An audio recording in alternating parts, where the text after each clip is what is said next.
I'll try to answer that. So I think we're ready to go. So I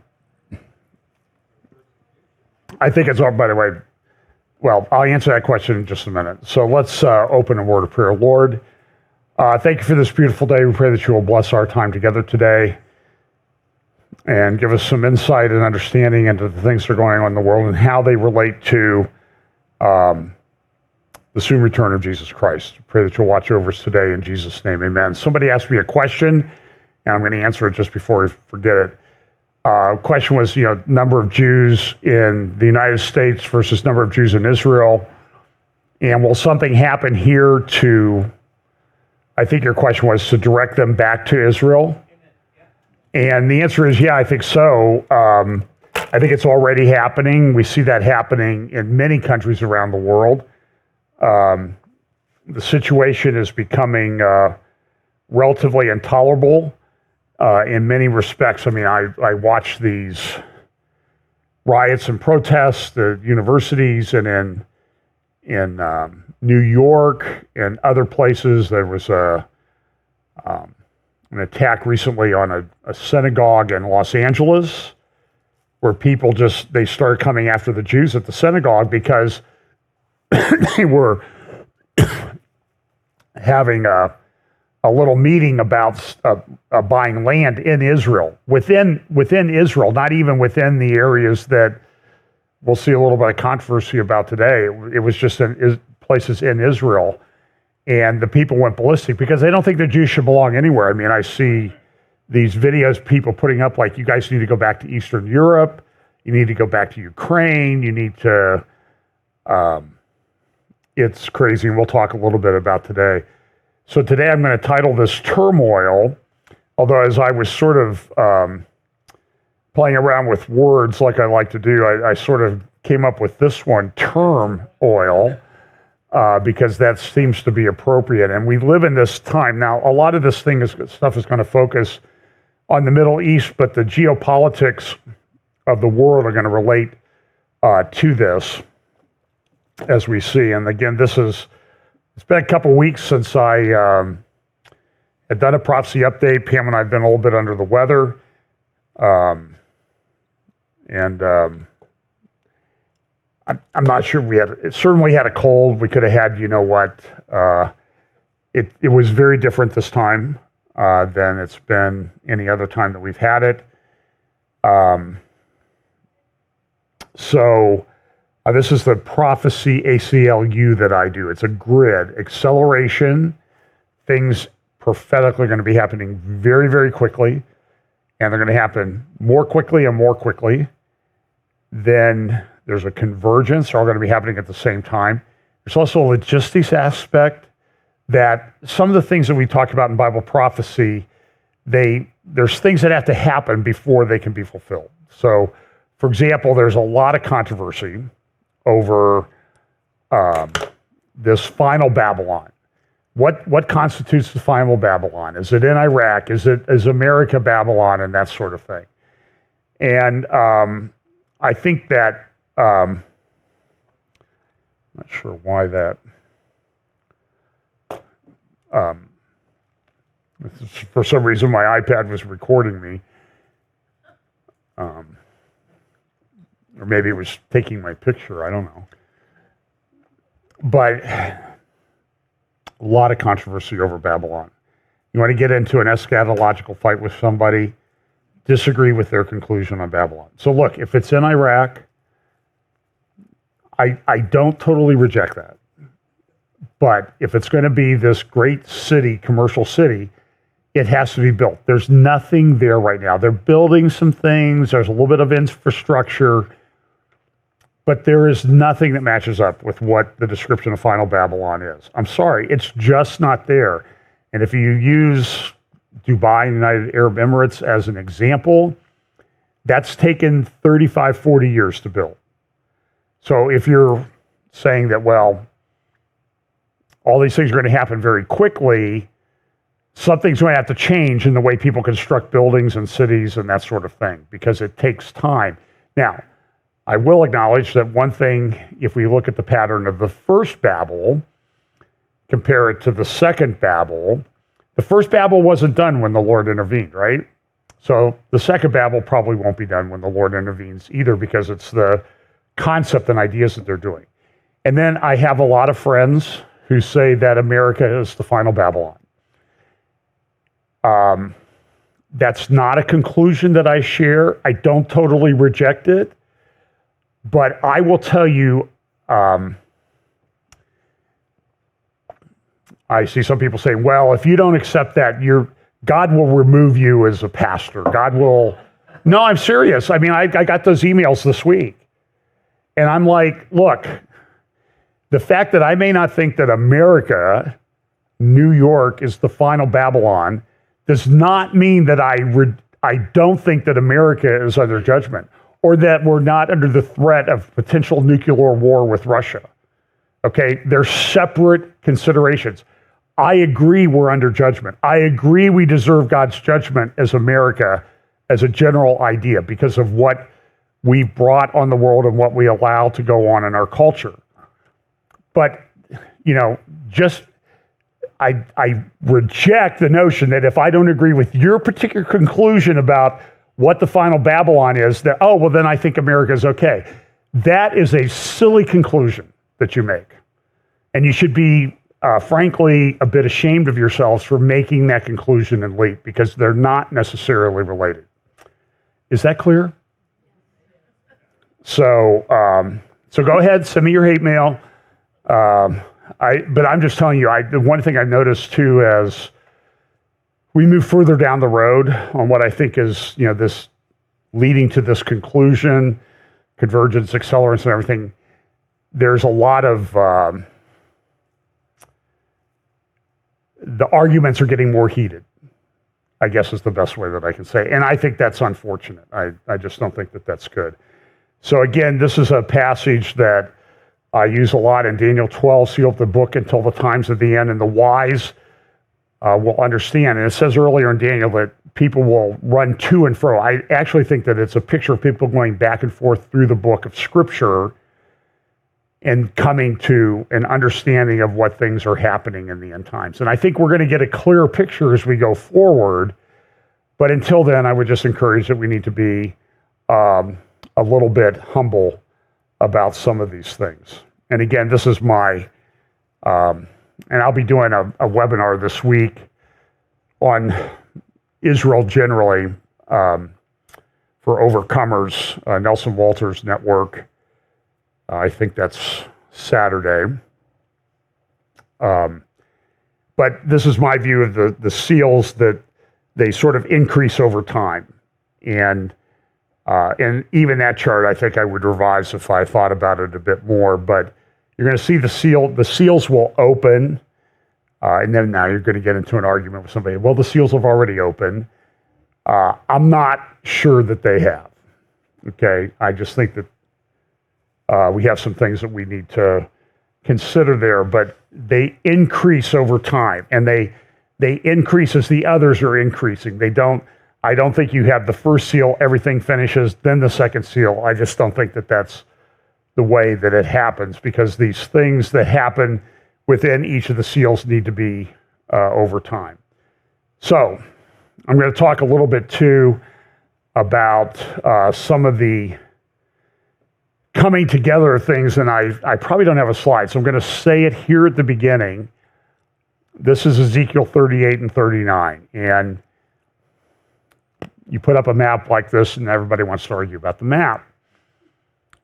So one thing that I know is, though, that you see Russia and Iran along the Red Sea countries, Sudan and Somalia and Libya, which I think are put in Cush in Ezekiel 38 and 39. You're seeing Iran and Russia making inroads into those countries, as if Iran doesn't have enough problems internally of its own, but it's using the Iranian method of trying to spread its influence. And so you're seeing a lot of this coming together too. So I'm going to talk about political, culture, all these things, because I think they relate to Bible prophecy in many respects. So first thing, here's this. This is the big debate. This comes from the Times of London.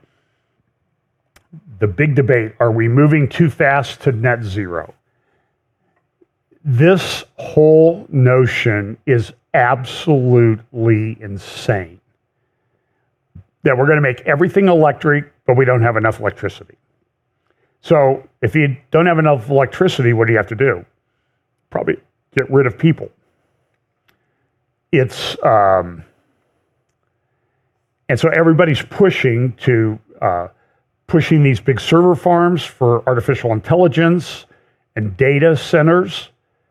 They'll soon consume as much power as all the power on Earth is right now, unless something happens. And so the people that are running all these big data server farms are hoping for some kind of technological miracle that allows them to operate these power-hungry servers and applications without affecting everybody else on the power grid. And, people like their electricity. You know what it's like? The other day, the electricity went out for 20 seconds at our place. The electricity's out. The electricity's out. What are we going to do? What are we going to do? The internet's down. The phone's not working. It's, and then it comes on 10 or 15 seconds later or whatever. And it's like, we got through that one.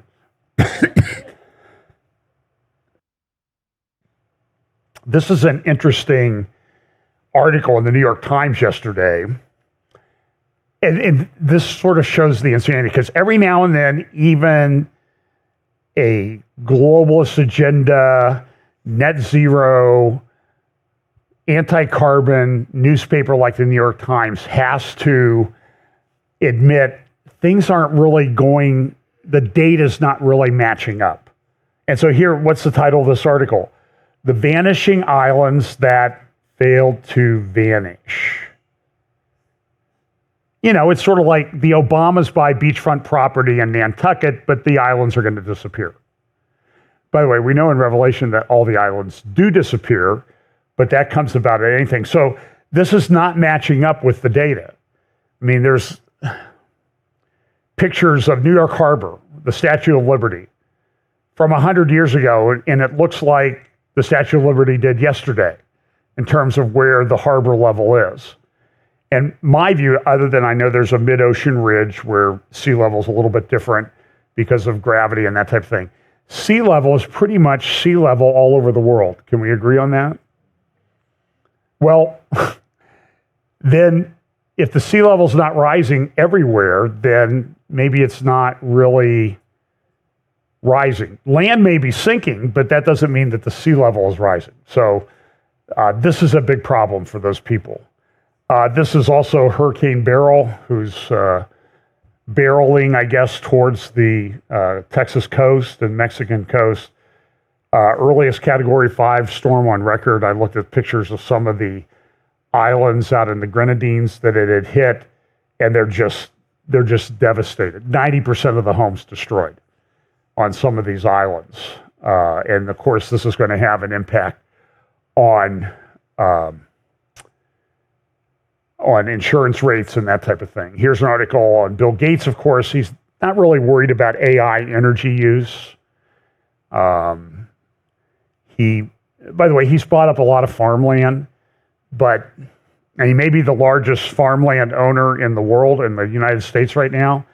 But I sort of did a calculation. I took all of the farmland in the United States, I don't know how many 100 million acres, and how much land he owns, and he owns like 0.03% of the farmland in the United States. So he's a big landowner, but there's a lot of farmland that he doesn't own. And he owns, 50,000 acres out here in Madison County, and he's going to put 5,000 acres of it into a solar farm. What is out there in Madison County that needs 5,000 acres of a solar farm? Well, maybe we don't know about it yet.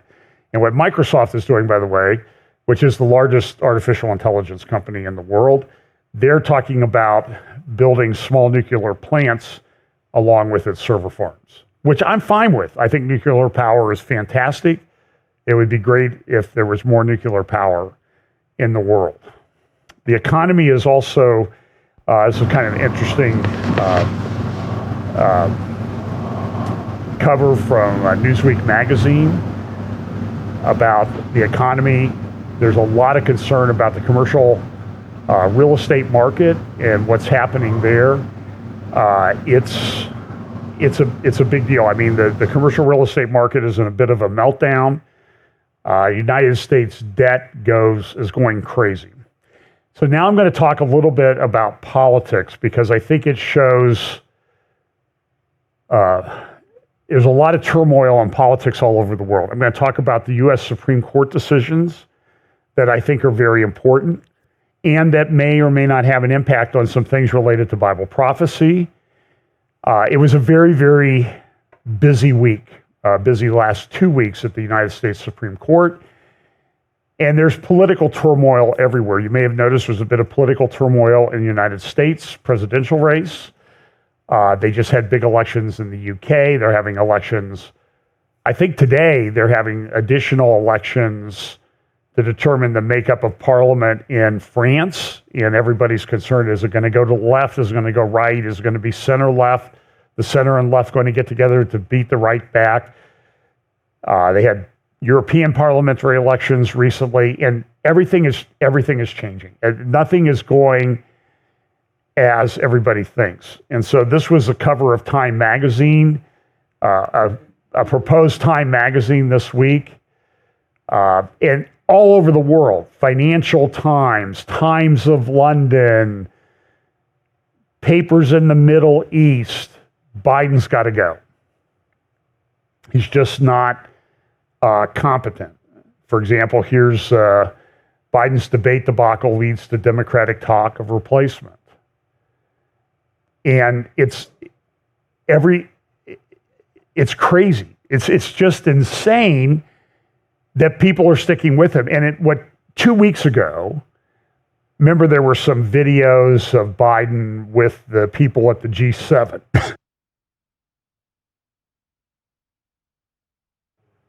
And guys like Joe Scarborough, who has lost his mind, demonstrated he's lost his mind a number of times, was saying, oh, all those videos of Joe wandering around in Europe, those are all fake. Those are fake. Those are made up. Those are AI generated. It's terrible what they're doing. Of course, this week he's saying, it's pretty clear this guy's got to go. Well, no, wait, what happened? So reality has kind of a way of even bringing people that have lost their minds back to their senses, at least for a short period of time. Now, his wife, Mika Brzezinski, she's like, oh, he's so great. He's wonderful. He's so smart. He's so on top of things. It's like, what planet do you live on? Well, you live on a planet where you think Joe Scarborough is a really great guy. That's one planet that you live on.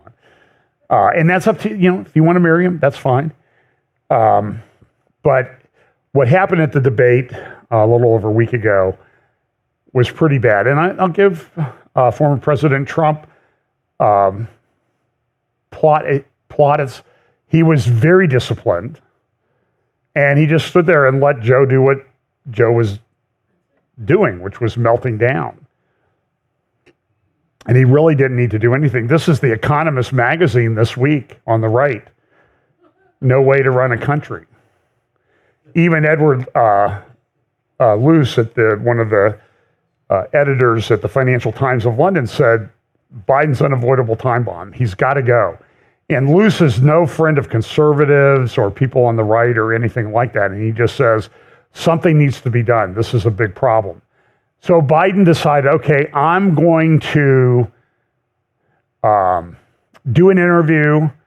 I had jet lag. That's why I did bad at the debate, even though he'd been back for 12 days. And so he did an interview with George Stephanopoulos. And so here's just a little clip of that. It's just kind of interesting, some of the terminology that's used. I convinced myself of two things. I'm the most qualified person to beat him, and I know how to get things done. If you can be convinced that you cannot defeat Donald Trump, will you stand down? Well, it depends on what the Lord Almighty comes down and tells me that, I might do that. Well, I mean, on a more practical level, Washington Post just reported in the last hour that Senator Mark Warner is assembling a group of senators together to try and convince you to stand down because they don't think you can win. Well, Mark is a good man, but we've never had that. He also tried to get the nomination too. Mark and I have a different perspective. I respect him. And if Chuck Schumer and Hakeem Jeffries and Nancy Pelosi come down and say, we're worried that if you stay in the race, we're going to lose the House and the Senate, how will you respond? I go into detail with them. I've spoken to all of them in detail, including Jim Clyburn. Every one of them. They all said I should stay in the race. Stay in the race. None of the people said I should leave. But if they do? Well, it's like, they're not going to do that. You sure? Well, yeah, I'm sure. Look, I mean, if the Lord Almighty came down and said, Joe, get out of the race, I get out of the race, the Lord Almighty's not coming down. I mean, these hypotheticals, George, if all... But it's not that hypothetical anymore. I grant that they have not requested the meeting, but it's been reported... I've met with them. I've met with a lot of these people. I've talked with them regularly. I had an hour conversation with Hakeem. I had more time with that than Jim Clyburn. I spent time with many hours, off and on, the last little bit, with Chuck Schumer. It's not like I had all the governors. I agree that the Lord Almighty is not going to come down, but if you are told reliably from your allies, from your friends and supporters in the Democratic Party, in the House and the Senate, that they're concerned you're going to lose the House and the Senate if you stay in, what will you do? I'm not going to answer that question. It's not going to happen. Okay, so it's not going to happen. So now the question is, who's going to replace them? I think the Babylon Bee.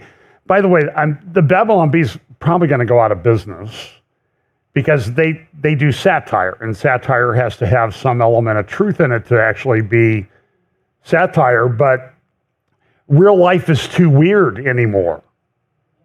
You know, so Babylon Bee is sort of just reporting on the regular news, and this one is Joe Biden refuses to drop out of presidential race. And did you vote for her? Did anybody vote for her? And now Hunter Biden is doing, I guess, involved in a lot of advice at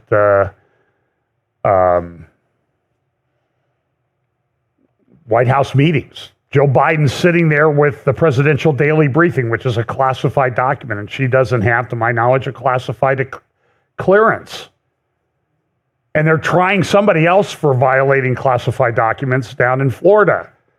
And they did find that Biden did violate classified documents laws when he was vice president or senator, but that they couldn't try him. Why? Because he's not competent to stand trial, but he's competent to have the nuclear codes and that type of thing. And this is sort of evidence that America really is under judgment. God will give us bad leaders. We are in turmoil. So is it going to be Joel Shapiro? Is it going to be Gretchen Whitmer? Is it going to be Joe Manchin? Is it going to be Kamala Harris? And some people are saying she's actually looking pretty good right now. Here is a statement she made yesterday. I want you just to sort of grasp the irony of what she's talking about. Here's what she said. This is probably the most significant election of our lifetime. You know, we have said it every 4 years, but this here one is it. We are looking at an election that will take place in 122 days. 122. Where on one side, you have the former president who is running to become president again, who has openly talked about his admiration of dictators and his intention to be a dictator on day one, who has openly talked about his intention to weaponize the Department of Justice against his political enemies. So she's complaining that Trump wants to weaponize the Department of Justice against the political enemy. What have we just been witnessing for the last 8 years in the United States? it's crazy. So this is an editorial page of the New York Times this morning. Is America a city on a hill or a nation on a precipice? And as I mentioned earlier, there's a big argument. Is America Babylon? Is America not Babylon? Listen, we all agree America is in a very precarious position right now. And that America is deserving of judgment, and we may be going to war, and we may not be prepared for war. We all agree about that. We're in a very difficult position. Economically, things are difficult. There was a long-standing agreement between the United States and Saudi Arabia that Saudi Arabia would sell its oil in dollars. And in return for that, the United States would give them security guarantees and weapons and that sort of thing, and guarantee their safety in a very tumultuous region of the world. Now, I don't think that, my understanding is there's been a lot of inaccurate misrepresentations of what that petrodollar agreement with Saudi Arabia actually required. Saudi Arabia always sold its oil in other denominations. And so a lot of people say, well, that agreement terminated in June, and it hasn't been renewed, and the US dollar is going to be replaced as the world reserve currency any day now. I don't know that that's going to happen, but certainly it's on track to do that. I agree 100% that all of this is just another thing that's concerning. The BRICS countries have come out and said we're going to have central bank digital currencies. And so the question is, to replace a world reserve currency, you need a replacement world reserve currency, and that's what we don't have an agreement on yet.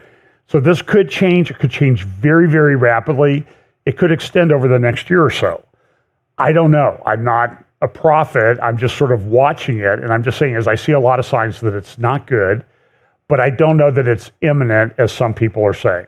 Maybe they're right, but I personally don't see it. I think it takes time for that transition to take place. And there's so many other things that are going.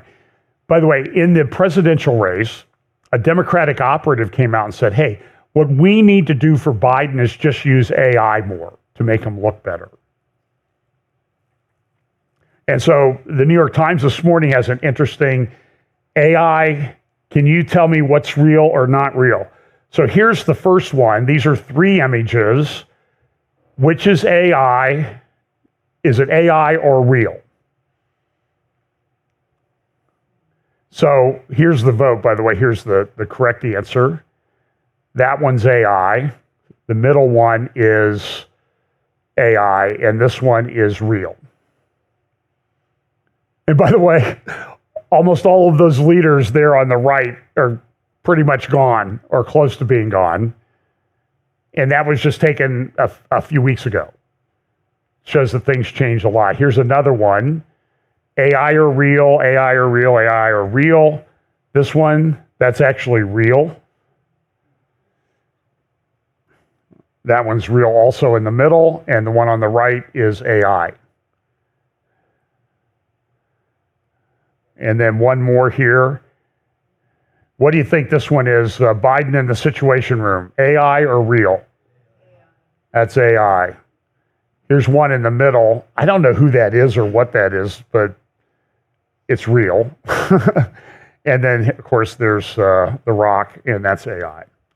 So talk about the Supreme Court decisions, because I think these are important. I think they do play into Bible prophecy and the way things are going. This was the 9 justices on the Supreme Court. Big decisions have taken place, and this is a graph that the New York Times made up about decisions. So the shorter line, the shorter the line at the bottom is the more conservative. So you would expect Alito and Thomas are the most conservative, and this is looking at them historically since 1937. And so what you see some of the most conservative justices on the Supreme Court are the 6 in what they would call the conservative bloc on the Supreme Court, or the right-leaning bloc on the Supreme Court.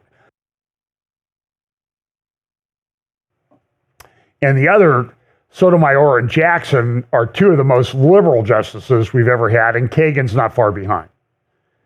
And that was reflected in the decisions this week. So here's a chart.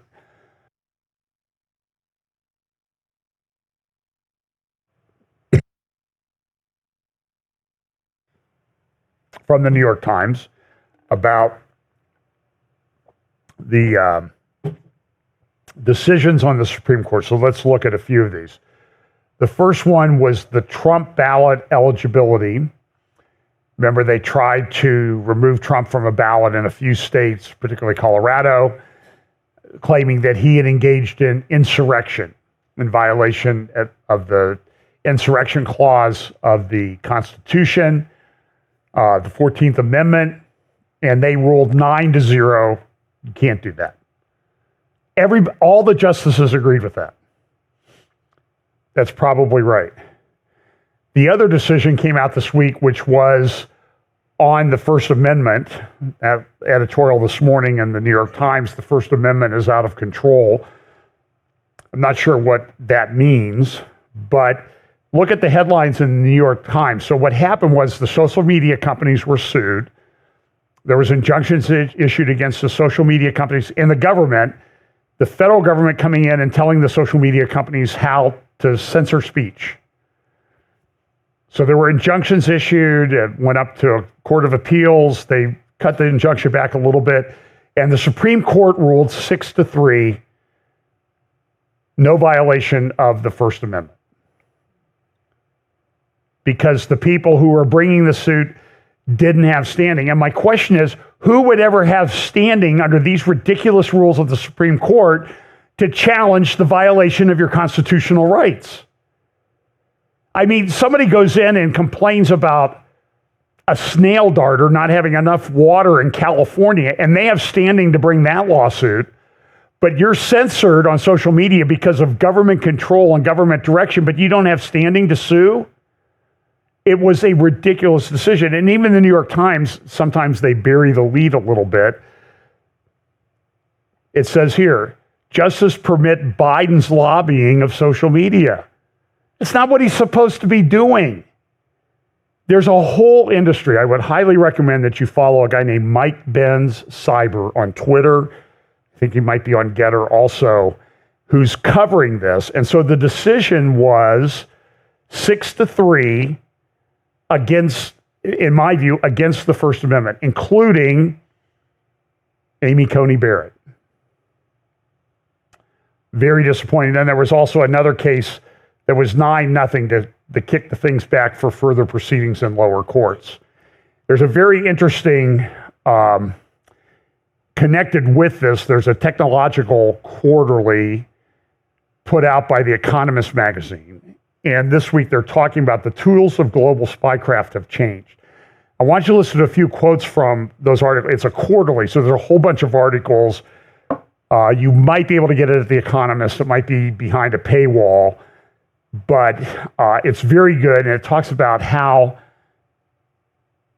technology is changing everything. Technology is changing the face of warfare.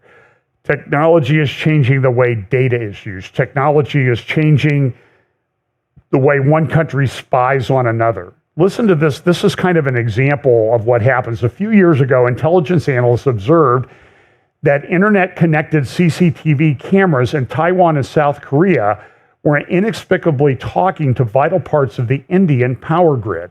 What? Right.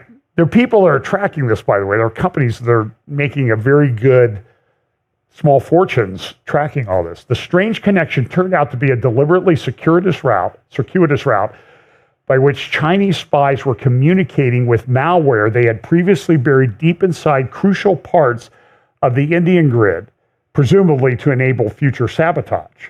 The analysts spotted it because they were scanning the internet to look for command and control nodes, such as cameras, that hacker uses stepping stones to their victims. Do you understand the complexity of this? China manufactures these things, it goes out and it's installed, and China's gathering all of this data and controlling things, and maybe even having the ability to sabotage everything. You know, the Chinese that gave a lot of money to certain families in the United States that are involved in politics, and we're not supposed to be concerned about that. We're supposed to look the other way. And then when the one son's laptop gets discovered, it's Russian disinformation. Like they made up everything in a laptop, all the metadata, all the emails and everything. It was the most ridiculous claim ever. And 50 major people in the FBI and intelligence agencies in the United States lied to everybody in the United States just before the last election.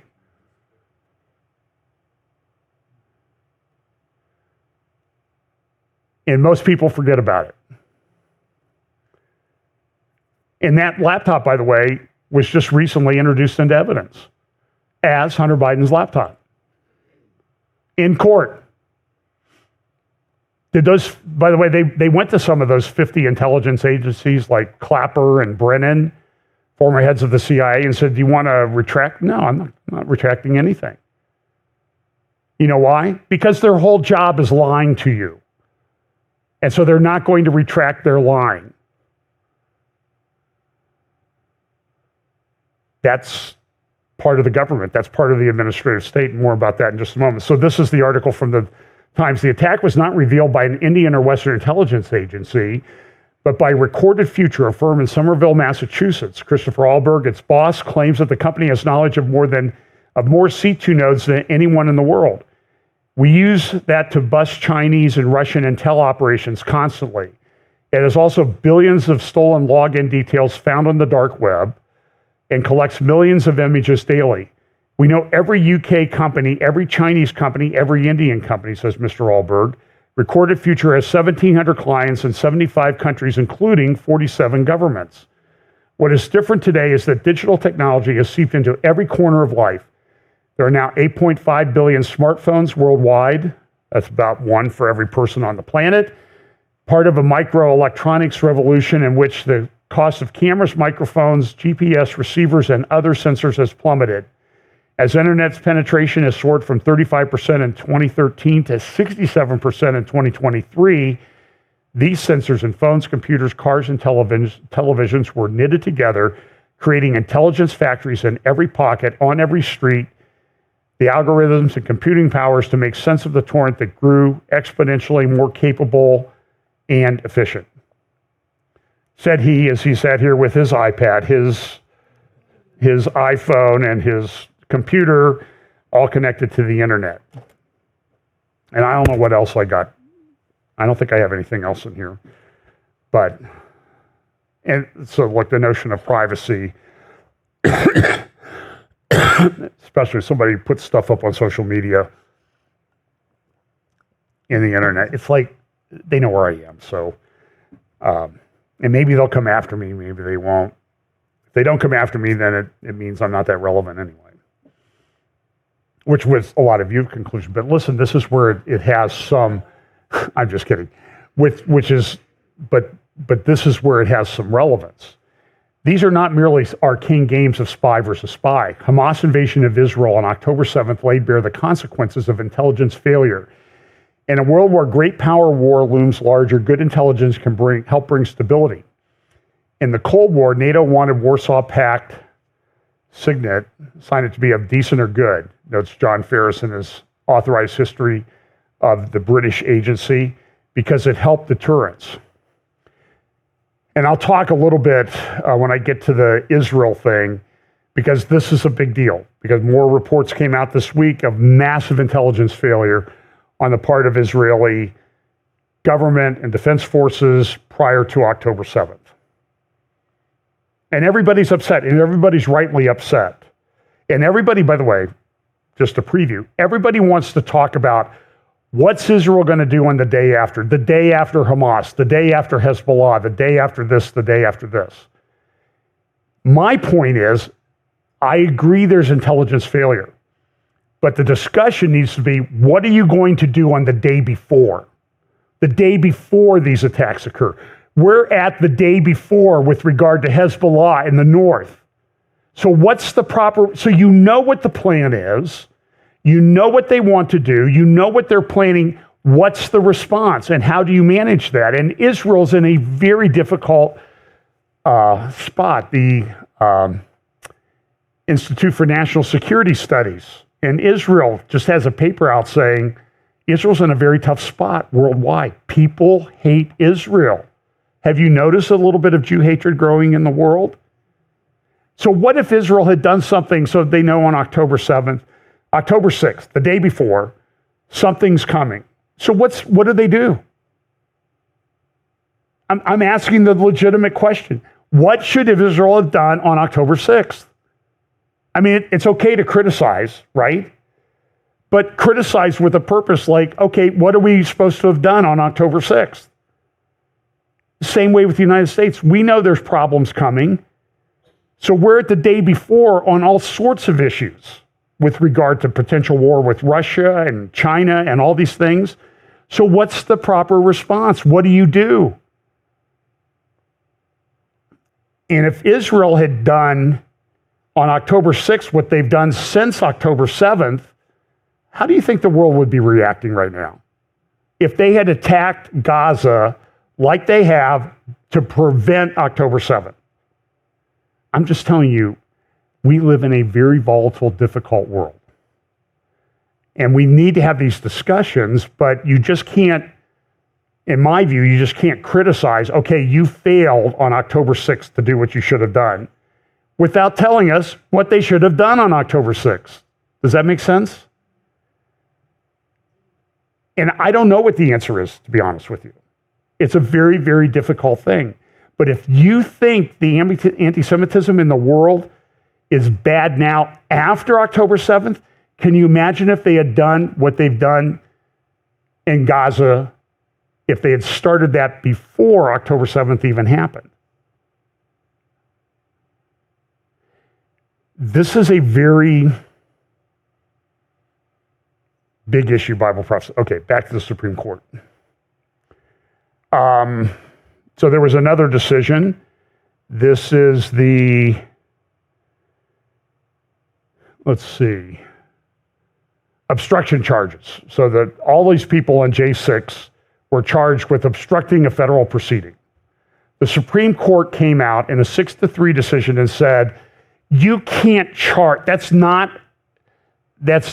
what the law was intended to prevent. You can't charge somebody with a crime if it doesn't fall within what the crime describes in the obstruction case. It was for Enron and documents. And all the people in the Justice Department knew this. Everybody knew why that law was enacted. And so what did they do? They made it up. They made up charges. And so people have been languishing in prison for years now with these charges hanging over their head. It's the main reason they've been retained or detained prior to trial for years. And now the Supreme Court says in a 6-3 decision, you can't charge them with that. So what's happened in the interim? Has the federal government gone in and dropped all the charges? No. You know what they're arguing? Well, you were going to make up a fake slate of electors. That's an official government document, even though it's a fake document. Therefore, you were going to interfere with that, so you still should be charged under the statute. Or we're going to resentence you. We're going to enhance what you were sentenced. You were sentenced on this and not on other things. So we're going to resentence you based on enhancing the other things you were sentenced on. Do you understand how lawless and out of control this is? And Kamala Harris sits there in the front of people with a straight face and says, Donald Trump wants to weaponize the justice system against you. This is totally out of control. And by the way, I don't care whether you like Donald Trump or not. That's not the issue. There is bigger principles involved here, and it's shocking to me that people cannot see that. Take Trump out of the equation. What is going on is horrible. It's awful. It's lawless. And so, by the way, in this majority opinion, 6-3, Amy Coney Barrett voted with Sotomayor and Kagan.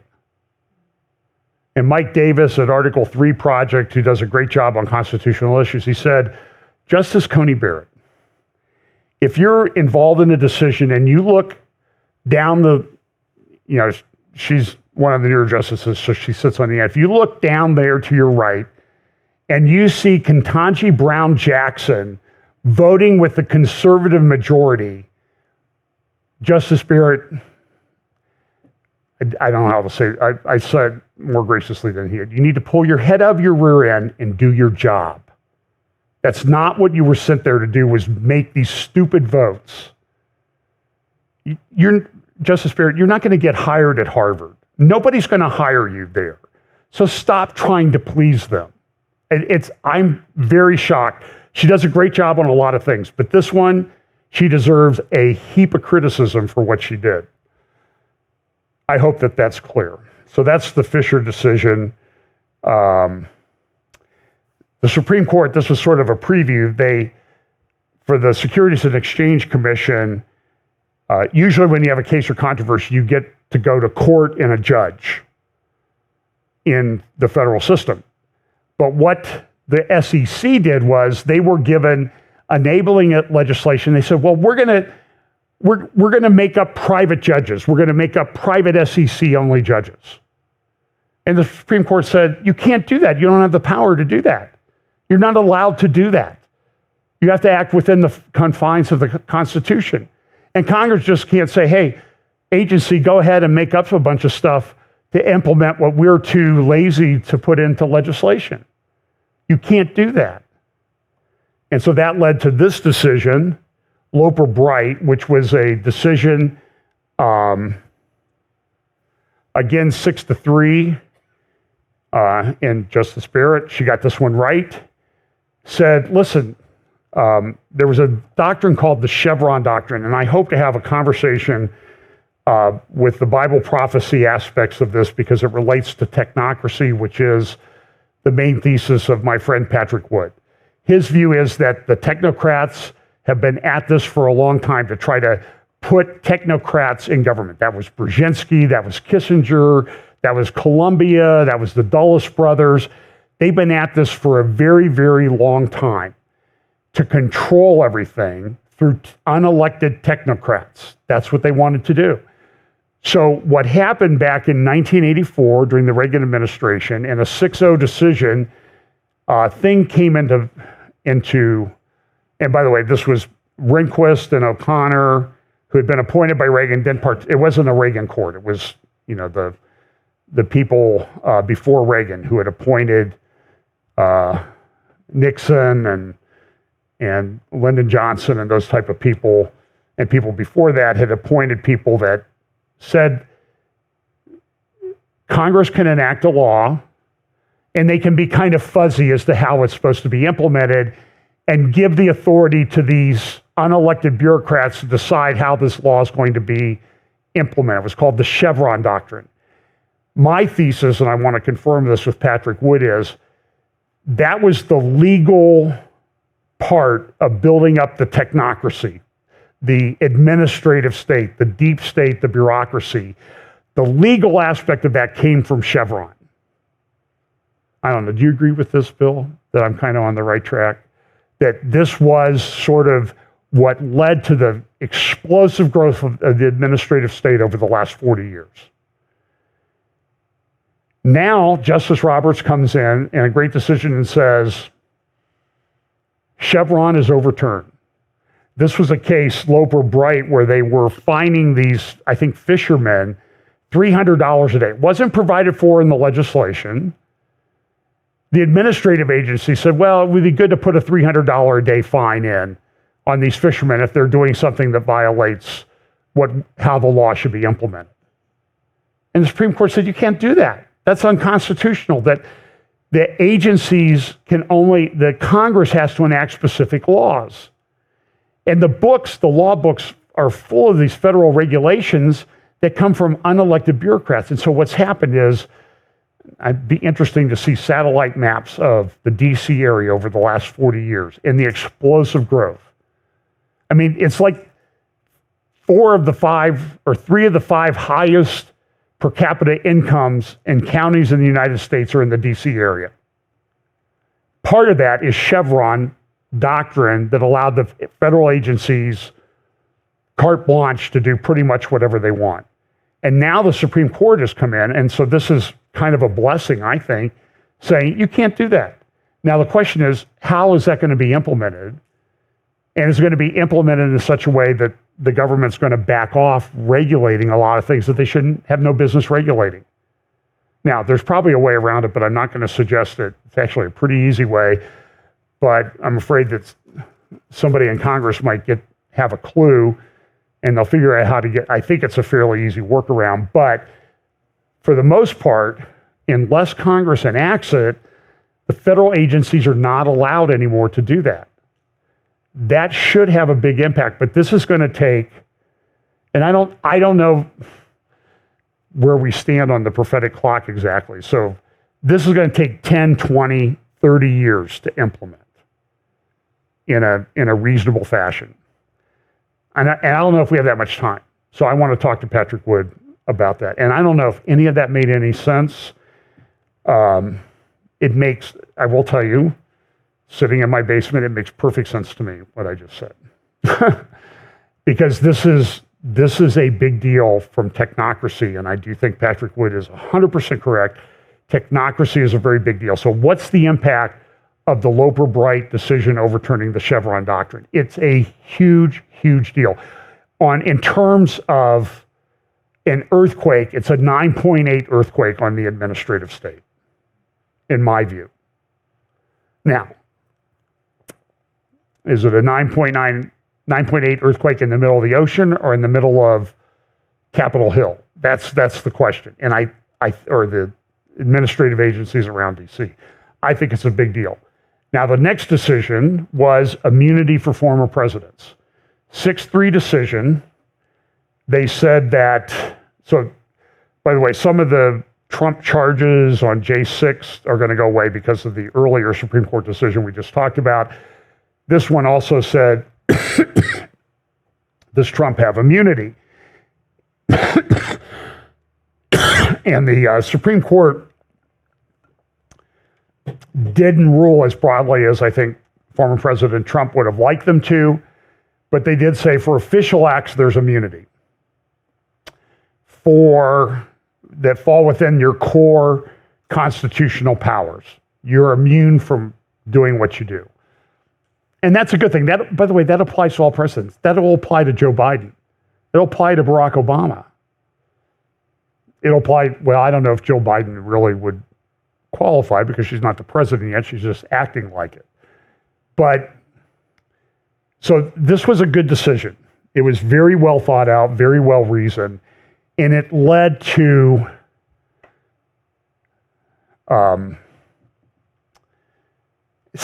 I see Sotomayor sitting at a table talking with Amy Coney Barrett. And I'm like, I don't know how you have a conversation with a lunatic. Because look at what she said in her decision. This is Sotomayor discussing this. This new official acts immunity now lies about like a loaded weapon for any president that wishes to place his own interest, his own political survival, or his own financial gain above the interests of the nation.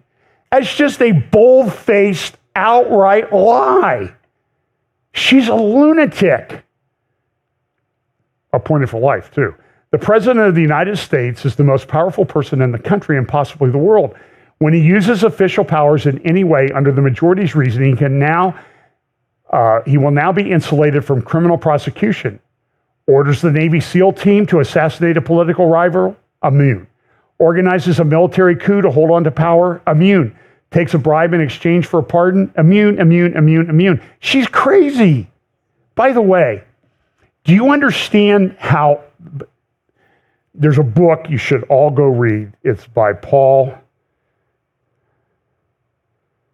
I think his name is Kegney. It's called The Devil and Karl Marx. Marxists are demonic. Sotomayor is a Marxist. Okay, do you understand the next conclusion from that? She's evil. By the way, you see this as orders the Navy SEAL team to assassinate a political rival? Under what planet do you think anybody on a Navy SEAL team is going to assassinate a political rival here in the United States? Do you understand how evil you have to be to even think that? It's called projection. They will always accuse you of what they're guilty of. This was an editorial in the New York Times about how Trump views the Constitution and power. It's kind of amusing, I think. But look at how some on the left took the decision of the Supreme Court. So Sotomayor says, Trump's going to assassinate a political rival. And here's what people on the left were saying. HuffPost, Supreme Court gives Joe Biden the legal okay to assassinate Donald Trump.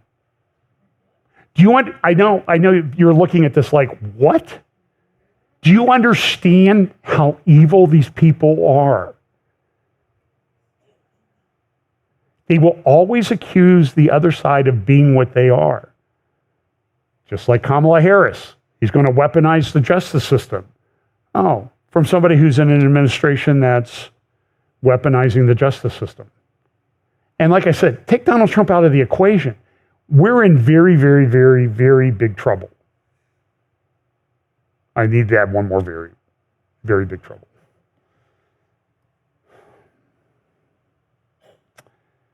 So,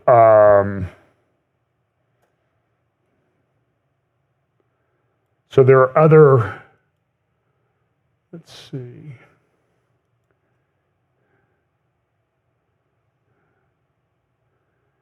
So this is talking about, this is a guy in the UK. So voters aren't bothered about trans issues. Wait till they're being eyeballed in the changing room. What's going on is, it's crazy. It was Pride Month, by the way. And a president fell during Pride Month. That's kind of an interesting occasion. And so here's this, welcome to the gaslighting Olympics. The Olympics are coming up. French is going to the right. I've used this picture. This was Macron 7 years ago, walking on water as Europe's savior. I think this would be a more accurate depiction of Macron these days. And remember, he was going to govern like a Roman god. Remember he said that? Not really working out. Starmer was elected prime minister. Well, he became prime minister of the UK. Labour had a huge win in Parliament, but they thought they could have an even bigger win if so many of the Labour people hadn't been pro-Hamas, openly pro-Hamas. So here's how it breaks down: 412 Labour, big win. I mean, even people that were in the government as ministers lost their seats. I want you to listen to Keir Starmer, the new Prime Minister of the UK. Just sort of listen to the language that he uses in this speech at number 10 Downing Street yesterday. Yet, if I'm honest, service is merely a precondition of hope. And it is surely clear to everyone that our country needs a bigger reset, a rediscovery of who we are. Because no matter how fierce the storms of history, one of the great strengths of this nation has always been our ability to navigate a way to calmer waters. So we need a bigger reset. Where's that language come from? King Keir. So this is the Sunday Times this morning, takes that ridiculous portrait of King Charles and sort of puts Prime Minister Starmer in there. I don't know, the symbols and things like that that are going on are just crazy. This is something that's, Washington has been in talks on sending Israel's Patriot air defense systems to Ukraine. I think that's a very big deal. It's really ticking off Russia. Russia's making a lot of threats. It says here, the outlines of the deal, which would mark a shift in Israel's relation with Moscow, have been discussed between ministers and senior officials of the three countries, according to 5 people briefed on the negotiations. Why Russia will not sit by idly if that happens. It's going to lead to something happening in the Middle East, in my view. By the way, in the RT in the RT article that discusses it, Russia warns Israel over Ukraine missiles. But look at how the Russian propaganda rag, RT, describes the capital of Israel, West Jerusalem. Go to a map. There's no West Jerusalem and East Jerusalem. There's Jerusalem. But to Russia, it's West Jerusalem and East Jerusalem. And that, I think, has potentially prophetic significance. West Jerusalem.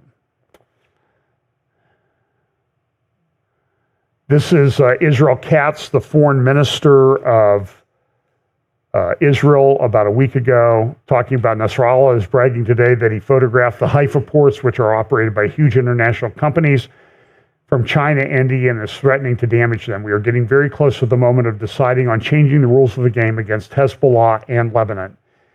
In an all-out war, Hezbollah will be destroyed, Lebanon will be severely beaten, Israel will pay the prices on the front and the rear, but with a strong and united nation and with the full strength of the IDF, we will restore security to the residents of the north.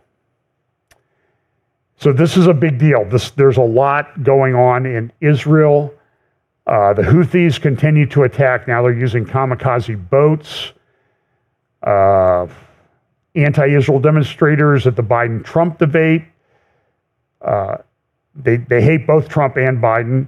This is from Alma Research talking about the range of rockets and missile attacks that are coming into northern Israel. The black part is Israel. The gray part is 5 kilometers of the border. And you can see that most of the attacks that have taken place since October 7th have been in a relatively narrow band, but they keep expanding it. And the question is, how far are they going to go? And so what Hezbollah is doing is it's just trying to make it difficult for people in Israel to live in the north. And people are leaving. 80,000 people have left their homes. They live in hotels across Israel. And so this was, again, I'll reference this poster that was at Palestinian Square in Tehran. It says, "Are you ready for 2 million displaced people?" So they want to move all these people out of northern Israel. And it can't go on like this. Something has to be done. It has to break. This is also an article that was in Israel Hayom yesterday, talking about annexation that's taking place in the West Bank. By the way, this is from Al Akbar newspaper, the Hezbollah mouthpiece in Lebanon. And down here below, you see Putin and Erdogan at the Shanghai Cooperative Organization meeting in Astana, Kazakhstan this week, where all of these Central Asian stand republics, Russia, China, Turkey, Iran, are all sort of coming together and forming a group, which is, I think, significant prophetically. But in Israel, they're confiscating some land. And I'll talk a little bit more about that in just a moment. So here's Starmer. He's elected.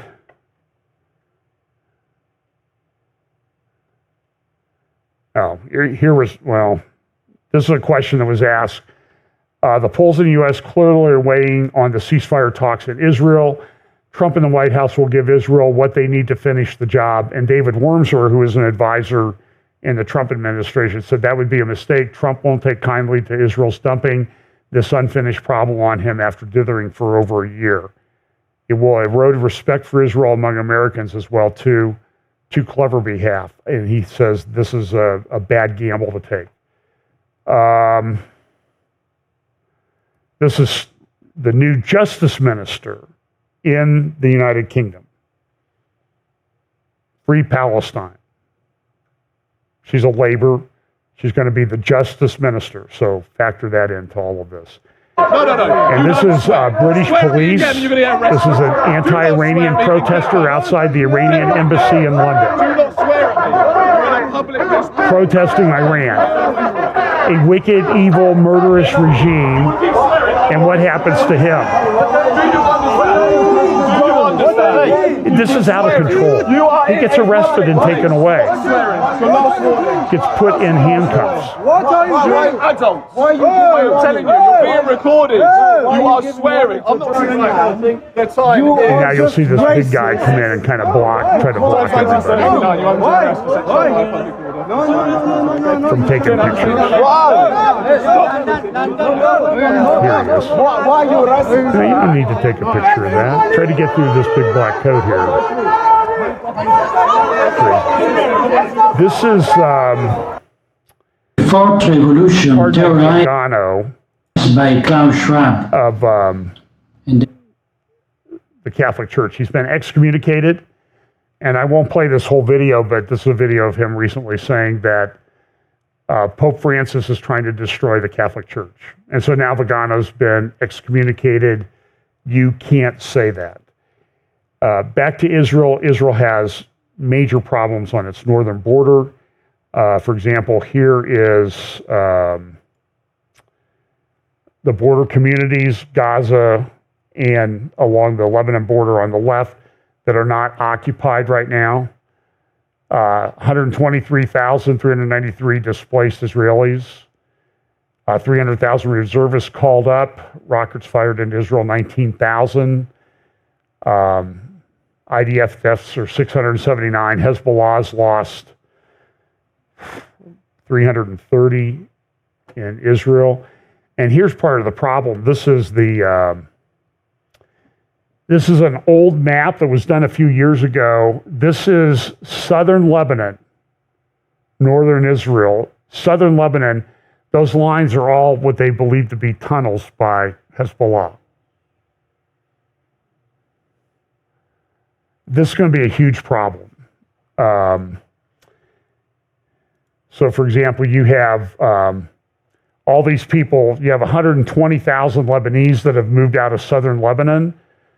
You have 80,000 or so Israelis, 60 to 80,000 have moved out of northern Israel to other places. It's affecting the economies. I just don't see how it could go on. Israel this week did take out a big Hezbollah commander. And this is what the title of the article on Al Akbar is: the beginning of the response to the assassination of Abu Nimah. The enemy mobilized in the west and the resistance struck in the east. And so they have this map, as you can see, that this guy, this is his funeral in Lebanon the other day. And it's interesting, I think it was on Tom Hughes early this week. I don't know. I may have done an interview. I think I did. And we talked a little bit about this, but this is very important. Zarit Zahavi, who is the leader, the founder of Alma Research, which focuses on the problems with Hezbollah in the north, she made a very interesting point. If you go to Al-Manar, that's the Hezbollah media page, and open it in Chrome and you can get the translation. They have a memorial page for every single Hezbollah fighter killed since October 7th. It's 330 some now. And every one of them has a page. So the guy in the middle there was the guy who was killed. If you click on his picture, you will get this memorial page. Now, what do you notice about the memorial page? One thing you notice is that there's the Hezbollah logo, and there's what else? The Dome of the Rock. Because you need to understand, this is what this war in the north is about. It's not about the Israel-Lebanon border. It's about Israel in general and Jerusalem in particular, and that is exactly what Bible prophecy says is going to happen in the end times. The nations will gather together against Israel. If you translate, every one of these guys, all 330 of them, have something about them on this page, but then they have this phrase right here. It says this: on the road to Jerusalem, he was martyred. Every single dead Hezbollah fighter talks about being martyred on the road to Jerusalem. That's what this is all about. Hezbollah is also threatening the gas fields. They've put up videos about this. This is an article from the Washington Institute. And this could be a problem. What happens if Hezbollah starts attacking those gas fields? Those gas fields are vital to Israel. Israel uses that gas to power desalination plants, which allows them to alleviate potential water problems. What happens if Hezbollah starts firing missiles out there and the companies that are operating those platforms say, hey, when you get this thing resolved with Hezbollah, we'll be back. And so what Hezbollah is getting is a lot of bang for their buck on these drones and missiles and rockets, far beyond the cost of what those drones, missiles, and rockets cost. The costs to Israel are enormous in terms of economy, loss opportunity, gas resources, and that sort of thing. Although these fields are significant locally, the Washington Institute article says, they are not a major factor on the global market. Israel's reserves are the 45th largest in the world compared to regional heavyweights Iran, which is second, and Qatar, which is third, with Russia ranked first, the United States a distant fourth. Egypt would seem to be a bigger player at number 16, yet this gas wealth in Egypt does not yield riches for Cairo because all of it is usually eaten up by domestic electricity demand, leaving none for the lucrative export market. And remember, a guy from the United States government named Amos Hochstein, the energy czar at the State Department, was the energy czar on the Obama administration. Now he's in the third Obama administration. He shut down Israel building a pipeline to export gas and make money that way. The whole thing does not make a lot of sense. So here's another, a lot of articles this week about Israel going to war. They're going to lose the war. They're going to win the war. It's going to cost. They'll be able to handle it. And it's all very, very confusing and very, very dicey. Some people are saying the latter half of July, if they don't have a ceasefire in Gaza, they're going to go forward. Hezbollah has kind of come out this week and said, well, if you have a ceasefire in Gaza, we'll stop firing rockets. But are all the people that have left the north going to come back magically? A lot of them, whole villages destroyed within Israel. Homes destroyed all over the place. What are they going to do? Israel's a small country. They can't have increasingly less land to live on. So now they're starting this annexation process in parts of Judea, Samaria, and you haven't even begun to hear the meltdown on that as that goes forward. So here's you see the hash cross, that's where the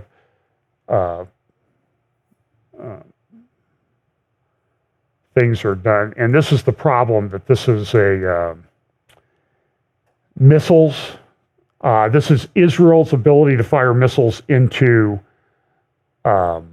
Lebanon. You can you'll be able to see the ranges here in just a moment. So Israel can, cover all of Lebanon. By the way, if there's a war, Israel will destroy Lebanon. Now, what are the social costs of that? How's the world going to react to that? Lebanon will look like Gaza, or worse. How's the world going to react to that? And then you're going to see these, I think you'll see missiles ranges from Lebanon to Israel. Yeah, here we go. These are what Hezbollah has in its arsenal in the ranges that they could reach. Just a couple of them. You'll get the circles here in just a second. So here's the Farj 5 rocket. That one goes 100 kilometers. Kabar, Zezal, 210 kilometers. And so all these communities, these are Hezbollah bases. And so Israel attacks all of these. Are they going to be able to destroy all those effectively? Are they going to destroy all the tunnels that connect all of these? It's a very, very difficult situation. And if they don't, then Hezbollah is just going to pop up and start firing rockets from the ones they didn't attack.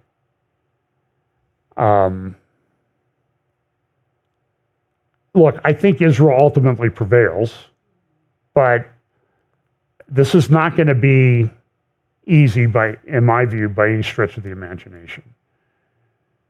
This is the Economist article just yesterday. Hezbollah poses a grave threat to Israel. And it's hard to disagree with that.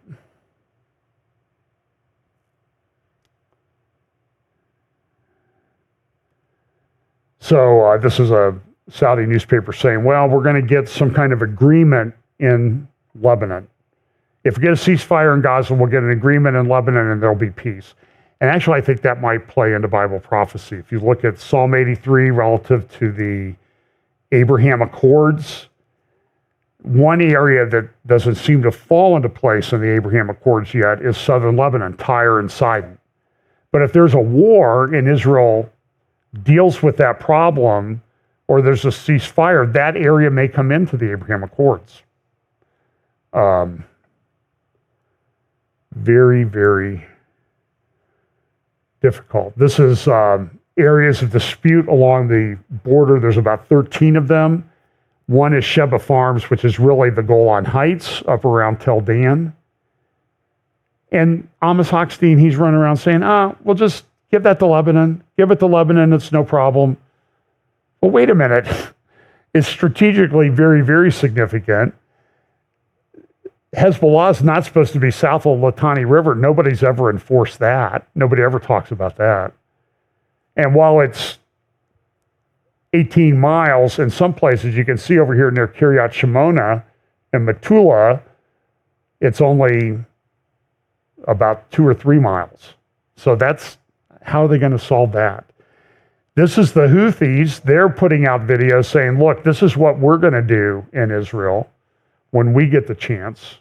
We're going to shoot drones in there, take care of everything. At Alma Research, they have a very good article, Should Israel Invest in Automatic Return Fire Systems in the North and South? And so the researchers there at Alma are saying, well, listen, we have this problem. We have all these rockets coming from Hezbollah. Why don't we just set up sort of a artificial intelligence, computer-based thing, so when those rockets are fired, we automatically fire back and destroy the area? That's pretty reasonable. Maybe that would be a way to solve the problem.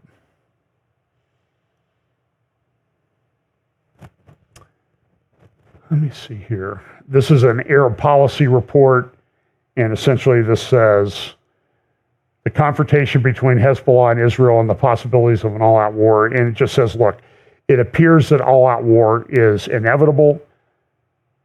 It doesn't appear that this is going to be stopped, and something's going to happen between Hezbollah and Israel. Although people are running around the Middle East, particularly from the United States, Amos Hochstein and others, trying to get some kind of peace agreement, particularly in Israel, or peace agreement between Israel and Gaza. And this is Tony Badrin. I don't have time to go into it. He goes to Al Akbar newspaper and he says, this is what they're doing. They're trying to, the United States is running around saying, hey, we'll fund the Lebanese armed forces. They'll take care of the problem. They'll keep Hezbollah tamped down. The problem is, whatever money we give to the Lebanese armed forces goes to Hezbollah, which uses it to attack Israel. And the people in our government, for some reason, there's this belief that we're going to solve the problem by building up Iran and its proxies. It's just insane.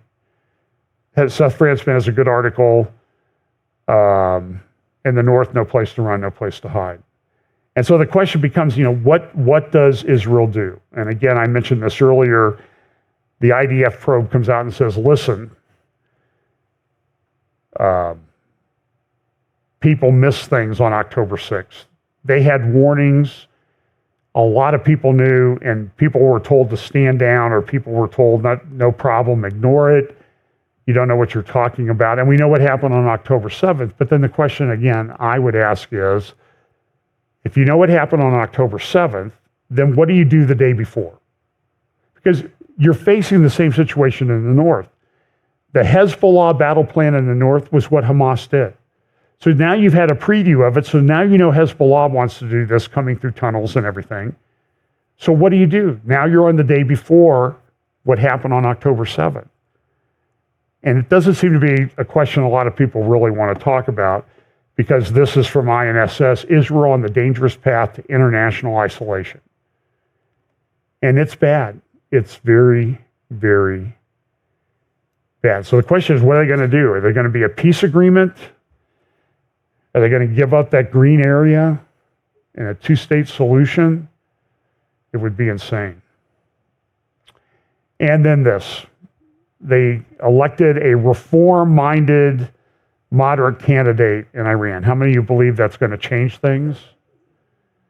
And hardly anybody, the voter participation was like 20-30%. It was terrible. And this guy wouldn't have been allowed to run unless he was going to be a tool of the Ayatollah and the IRGC.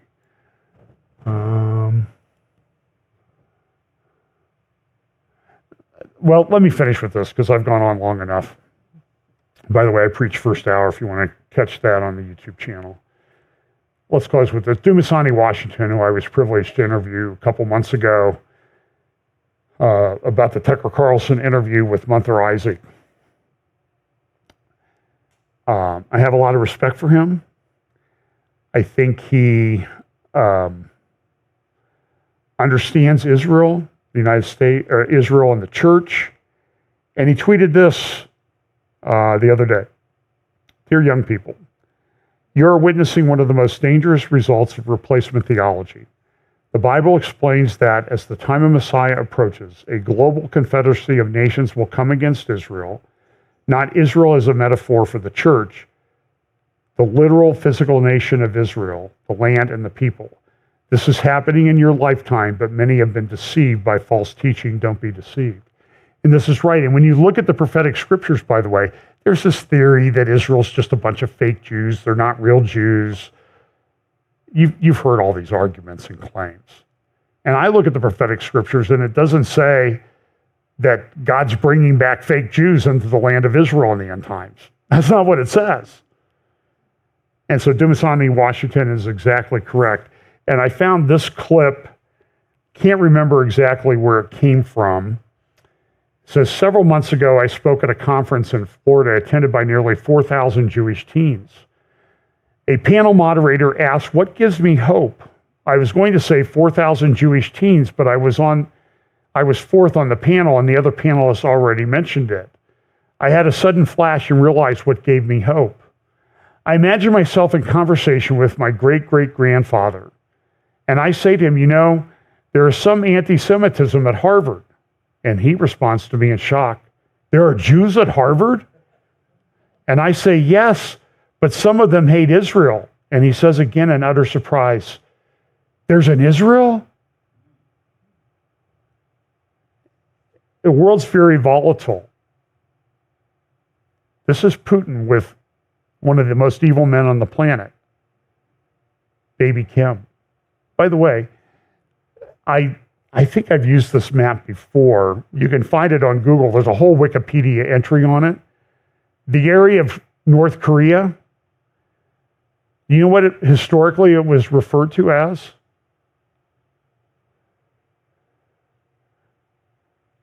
Gog area. Does Gog sound familiar to you? Is this part of it? I don't know. I'm just saying is a lot of these things are lining up maybe in ways that we haven't really thought about. And here's Putin and his good buddy Xi at the Shanghai Cooperative Organization. And sometimes when I see these guys together, it's sort of like, I don't know that they're close buddies. They're tolerating each other because each is serving the other's interest in some fashion. So very volatile world. I